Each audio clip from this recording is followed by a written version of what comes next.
ಅನಂತವಾದ ಈ ಸೃಷ್ಟಿ, ಅಗಣಿತವಾದ ರಹಸ್ಯಗಳು, ಕಣ್ಣಿಗೆ ಕಾಣದ ದೈವಿಕ ಶಕ್ತಿ ಮತ್ತು ಕಾಣದ ಗರ್ಭದಲ್ಲಿ ಅಡಗಿರುವ ಮಹಾನ್ ಸತ್ಯಗಳ ಅನಾವರಣ, ವೇದ ಪುರಾಣಗಳ ಅದ್ಭುತ ಲೋಕಕ್ಕೆ ನಿಮ್ಮನ್ನು ಕೊಂಡೊಯ್ಯುವ ಒಂದು ದಿವ್ಯ ಕಿಟಕಿ. ಇದು ಕೇವಲ ಕಥೆಯಲ್ಲ, ಸನಾತನ ಧರ್ಮದ ಅರಿವು. ಸ್ವಾಗತ ಬ್ರಹ್ಮಾಂಡ ಚಾನಲ್ಗೆ. ಬನ್ನಿ, ಸೃಷ್ಟಿಯ ಸತ್ಯವನ್ನು ಒಟ್ಟಾಗಿ ತಿಳಿಯೋಣ. ನಮಸ್ಕಾರ. ಶಂಕುಕರ್ಣನ ದಿವ್ಯ ಪಯಣದ 2ನೇ ಭಾಗಕ್ಕೆ ನಿಮಗೆ ಸ್ವಾಗತ. ಕಳೆದ ಭಾಗದಲ್ಲಿ ನಾವು ನೋಡಿದಂತೆ ವೈಕುಂಠದಲ್ಲಿ ಶ್ರೀಹರಿಯ ಪಾದಸೇವಕನಾಗಿದ್ದ ಶಂಕುಕರ್ಣನು ಬ್ರಹ್ಮಲೋಕದಲ್ಲಿ ಒಂದು ಸಣ್ಣ ಪ್ರಮಾದಕ್ಕಾಗಿ ಶಾಪಗ್ರಸ್ತನಾದನು. ಬ್ರಹ್ಮದೇವರಿಂದ ಅಸುರನಾಗಿ ಹುಟ್ಟು ಎಂಬ ಶಾಪವನ್ನು ಪಡೆದ ಈ ದಿವ್ಯ ಚೇತನವು ಅದನ್ನು ಹರಿಪ್ರಸಾದವೆಂದೇ ಭಾವಿಸಿ ಭೂಮಿಯತ್ತ ಹೊರಟಿತು. ವೈಕುಂಠದ ಉನ್ನತ ಲೋಕದಿಂದ ಅಧರ್ಮದ ಅಂಧಕಾರ ತುಂಬಿದ ಭೂಮಿಯತ್ತ ಆ ಜ್ಯೋತಿ ಹೇಗೆ ಸಾಗಿತು? ಅಲ್ಲಿ ಅವನಿಗೆ ಕಾದಿದ್ದ ಸವಾಲುಗಳೇನು? ಬನ್ನಿ, ಇಂದಿನ ಈ ರೋಚಕ ಭಾಗದಲ್ಲಿ ತಿಳಿಯೋಣ. ಕಾಲಚಕ್ರ ಉರುಳಿತು.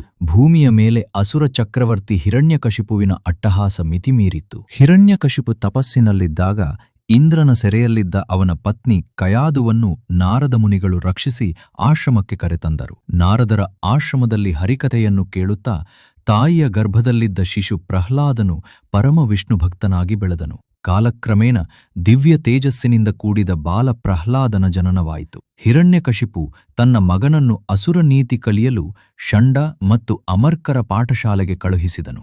ಆದರೆ ಪ್ರಹ್ಲಾದನು ಅಸುರವಿದ್ಯೆಯ ಬದಲು ತನ್ನ ಸಹಪಾಠಿಗಳಿಗೆ ನಾರಾಯಣ ನಾಮದ ಮಹಿಮೆಯನ್ನು ಮತ್ತು ಭಕ್ತಿಯ ಶಕ್ತಿಯನ್ನು ಬೋಧಿಸಲು ಶುರುಮಾಡಿದನು. ಮಗನ ಹರಿಭಕ್ತಿಯನ್ನು ಕಂಡು ಹಿರಣ್ಯಕಶಿಪು ಕೆಂಡಾಮಂಡಲನಾದನು. ಮಗನನ್ನು ಕೊಲ್ಲಲು ಹಲವಾರು ಪ್ರಯತ್ನಗಳನ್ನು ಮಾಡಿದನು. ಮೊದಲು ವಿಷವಿಕ್ಕಿದನು.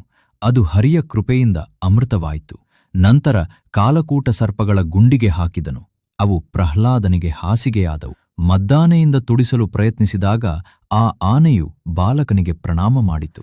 ಬೆಂಕಿಯಲ್ಲಿ ಸುಡದ ವರ ಪಡೆದ ಹೊಲಿಕಾ ಪ್ರಹ್ಲಾದನನ್ನು ಚಿತೆಯ ಮೇಲೆ ಕೂರಿಸಿಕೊಂಡಾಗ ಅವಳೇ ಸುಟ್ಟು ಭಸ್ಮವಾದಳು. ಪ್ರಹ್ಲಾದನು ನಗುನಗುತ ಹೊರಬಂದನು. ಸಹನೆ ಕಳೆದುಕೊಂಡ ಹಿರಣ್ಯಕಶಿಪು ಮಗನನ್ನು ಗದರಿಸಿದ. ಎಲ್ಲಿದ್ದಾನೆ ನಿನ್ನ ಹರಿ? ಈ ಕಂಬದಲ್ಲಿದ್ದಾನೆಯೇ? ಪ್ರಹ್ಲಾದನು ಶಾಂತನಾಗಿ ಅವನು ಎಲ್ಲೆಡೆಯೂ ಇದ್ದಾನೆ ಎಂದನು. ಅಟ್ಟಹಾಸದಿಂದ ಹಿರಣ್ಯಕಶಿಪು ಕಂಬವನ್ನು ಒಡೆದಾಗ ಭೀಕರ ಗರ್ಜನೆಯೊಂದಿಗೆ ಅರ್ಧ ಮಾನವ ಅರ್ಧ ಸಿಂಹರೂಪದ ಶ್ರೀ ನರಸಿಂಹದೇವರು ಪ್ರತ್ಯಕ್ಷರಾದರು.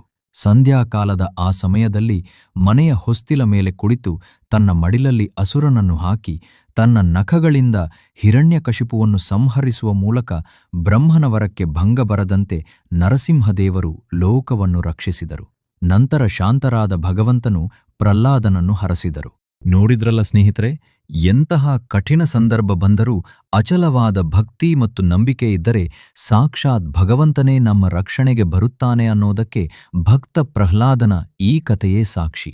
ಈ ವಿಡಿಯೋ ನಿಮಗೆ ಇಷ್ಟವಾಗಿದ್ದರೆ ದಯವಿಟ್ಟು ಲೈಕ್ ಮಾಡಿ ಮತ್ತು ನಿಮ್ಮ ಸ್ನೇಹಿತರೊಂದಿಗೆ ಶೇರ್ ಮಾಡಿ. ಇಂತಹ ಮತ್ತಷ್ಟು ಅದ್ಭುತ ಪೌರಾಣಿಕ ಕಥೆಗಳನ್ನು ನೋಡಲು ನಮ್ಮ ಚಾನಲ್ಗೆ ಈಗಲೇ ಸಬ್ಸ್ಕ್ರೈಬ್ ಆಗಿ. ಮುಂದಿನ ವಿಡಿಯೋದಲ್ಲಿ ಪ್ರಹ್ಲಾದನ ನಂತರ ಅದೇ ಶಂಕುಕರ್ಣರು ಬಾಹ್ಲಿಕ ರಾಜನಾಗಿ ತದನಂತರ ಕಲಿಯುಗದ ಕಲ್ಪತರು ಕಾಮಧೇನು ಎಂದೇ ಪ್ರಖ್ಯಾತರಾದ ಶ್ರೀ ರಾಘವೇಂದ್ರ ಸ್ವಾಮಿಗಳಾಗಿ ಹೇಗೆ ಅವತರಿಸಿದರು, ಈ ದಿವ್ಯ ಪಯಣದ ಮುಂದಿನ ಭಾಗವನ್ನು ನೋಡಲು ಮರೆಯಬೇಡಿ. ಓಂ ನಮೋ ನಾರಾಯಣಾಯ.